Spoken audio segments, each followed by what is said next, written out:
आज के काव्य का शीर्षक है रश्मिरथी। काव्य प्रारंभ करने से पूर्व चलते हैं इसकी भूमिका की ओर। महाभारत में अनेक वीरों ने अपना पौरुष दिखलाया है। महाभारत का नाम आते ही सभी के मन में गंगापुत्र भीष्म, आचार्य गुरु द्रोण, कुलगुरु कृपाचार्य, वासुदेव श्री कृष्ण, अर्जुन, भीम, युधिष्ठिर आदि के चित्र बनने लगते हैं। इन्हीं सभी नायकों में से रश्मिरथी काव्य के महानायक हैं अंगराज कर्ण।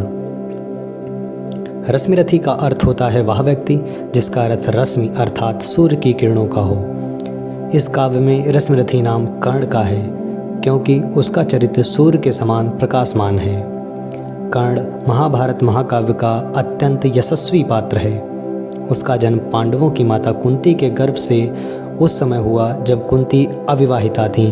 अतः कुंती ने लोक लज्जा से बचने के लिए अपने नवजात शिशु को एक संदूक में बंद करके नदी में बहा दिया।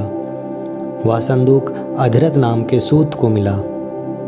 अधिरथ के कोई संतान नहीं थी, इसलिए उन्होंने इस बच्चे को अपना पुत्र मान लिया। उसकी धर्मपत्नी का नाम राधा था। राधा से पालित होने के कारण कर्ण का नाम राधेय भी है। कौरव पांडव का वंश परिचय यह है कि दोनों महाराज शांतनु के कुल में उत्पन्न हुए। शांतनु से कई पीढ़ी ऊपर महाराज कुरु हुए, इसलिए कौरव पांडव दोनों कुरुवंशी कहलाते हैं। शांतनु का विवाह गंगा जी से हुआ था, जिनसे कुमार देवव्रत उत्पन्न हुए। यही देवव्रत भीष्म कहलाए क्योंकि चढ़ती जवानी में ही इन्होंने आजीवन ब्रह्मचारी रहने की भीष्म प्रतिज्ञा की थी। महाराज शांतनु ने निषाद कन्या सत्यवती से भी विवाह किया था, जिससे उन्हें चित्रांगद और विचित्रवीर दो पुत्र हुए। चित्रांगद कुमारावस्था में ही एक युद्ध में मारे गए। विचित्रवीर के अंबिका और अंबालिका नाम की दो पत्नियां थीं, किंतु क्षय रोग हो जाने के कारण विचित्रवीर भी निसंतान ही मरे। ऐसी अवस्था में वंश चलाने के लिए सत्यवती ने व्यास जी को आमंत्रित किया। व्यास जी ने नियोग पद्धति से विचित्रवीर की दोनों विधवा पत्नियों से पुत्र उत्पन्न किए। अंबिका से धृतराष्ट्र और अंबालिका से पांडु जन्मे। मातृदोष से धृतराष्ट्र जन्म से ही अंधे और पांडु पीलिया के रोगी थे। अतः अंबिका की प्रेरणा से व्यास जी ने उसकी दासी से तीसरा पुत्र उत्पन्न किया, जिसका नाम विदुर हुआ। राजा धृतराष्ट्र के 100 पुत्र एक ही पत्नी महारानी गंधारी से हुए थे। महाराज पांडु की दो पत्नियां थीं, एक कुंती, दूसरी महाराज शल्य की बहन माद्री। पांडु ऋषि के मिले शाप के कारण स्त्री समागम से विरत थे। अतः कुंती ने अपने पति की आज्ञा से 3 पुत्र 3 देवताओं से प्राप्त किए। जैसे कुमारावस्था में कुंती ने सूर्य समागम से कर्ण को उत्पन्न किया था, उसी प्रकार विवाह होने पर उसने धर्मराज से युधिष्ठिर, पवनदेव से भीम और इंद्र से अर्जुन को प्राप्त किया। माद्री के एक ही गर्भ से 2 पुत्र हुए, एक नकुल, दूसरे सहदेव। पांडु के मरने पर माद्री सती हो गईं और 5 पुत्रों के पालन का भार कुंती पर पड़ा। इस भूमिका के पश्चात आप सबके समक्ष प्रस्तुत है रश्मिरथी का प्रथम सर्ग। जय हो जग में जले जहाँ भी नमन पुनीत अनल को, जिस नर में भी बसे हमारा नमन तेज को बल को। किसी व्रंत पर खिले विपिन में पर नमस्य है फूल, सुधि खोजते नहीं गुणों का आदि शक्ति का मूल। ऊंच नीच का भेद न माने वही श्रेष्ठ ज्ञानी है, दया धर्म जिसमें हो सबसे वही पूज्य प्राणी है। छत्री वही भरी हो जिसमें निर्भयता की आग, सबसे श्रेष्ठ वही ब्राह्मण है जिसमें तप और त्याग। तेजस्वी सम्मान खोजते नहीं गोत्र बतला के, पाते हैं जग में प्रशस्ति अपना कर्तव्य दिखला के।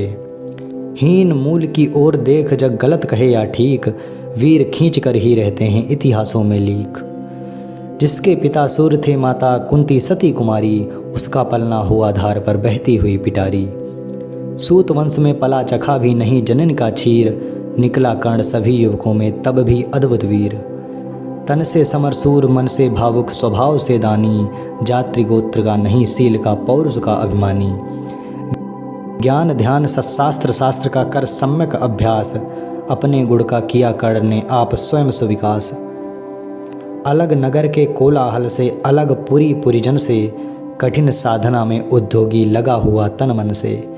निज समाधि में निरत सदा, निज कर्मठता से चूर, वन्य कुसुम सा खिला कर्ण जग की आँखों से दूर।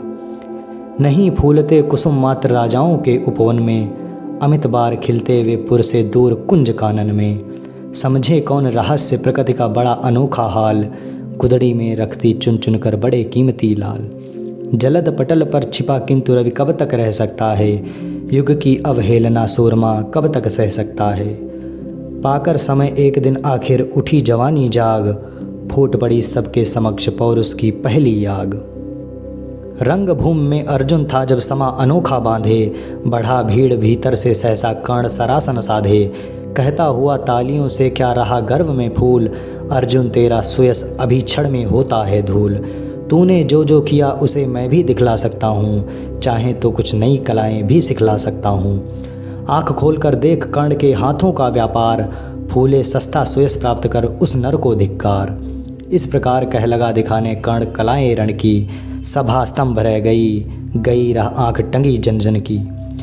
मत्र मुग्ध सा मौन चतुर्दिक जन का पारावार, गूंज रही थी मात्र कर्ण की धनबा की टंकार।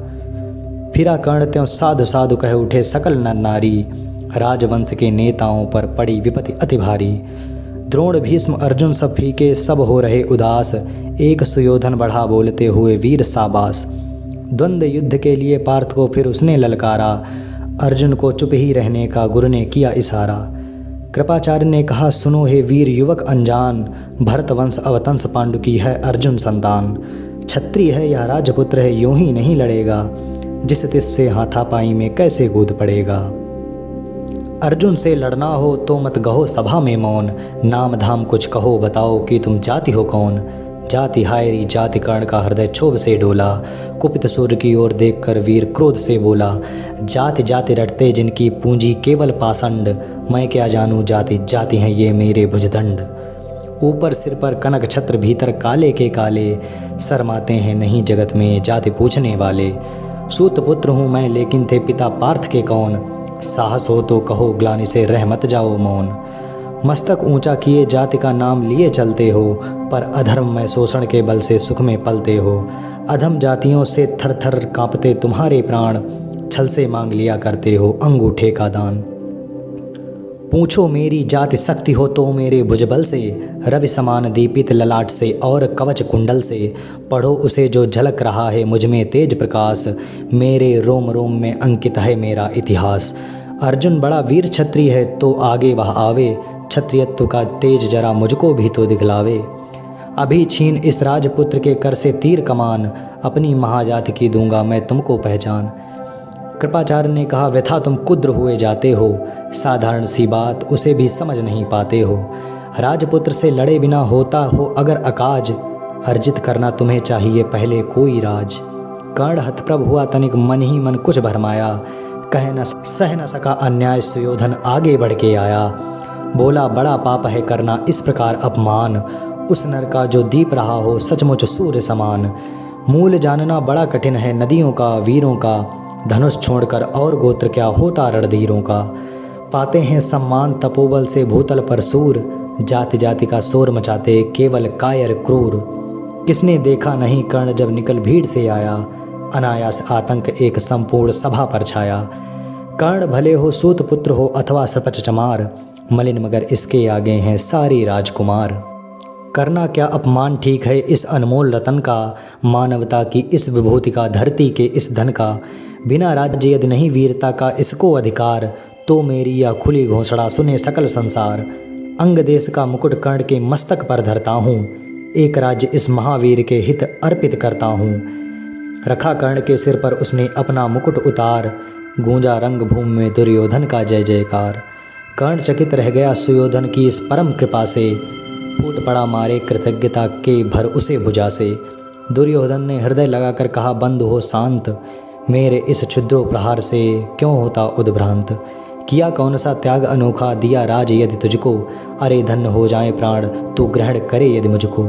कर्ण और गल गया हाय मुझ पर इतना भी स्नेह, वीर बंधु हम हुए आज से एक प्राण दो दें। वीर बंधु हम हुए आज से एक प्राण दो दें।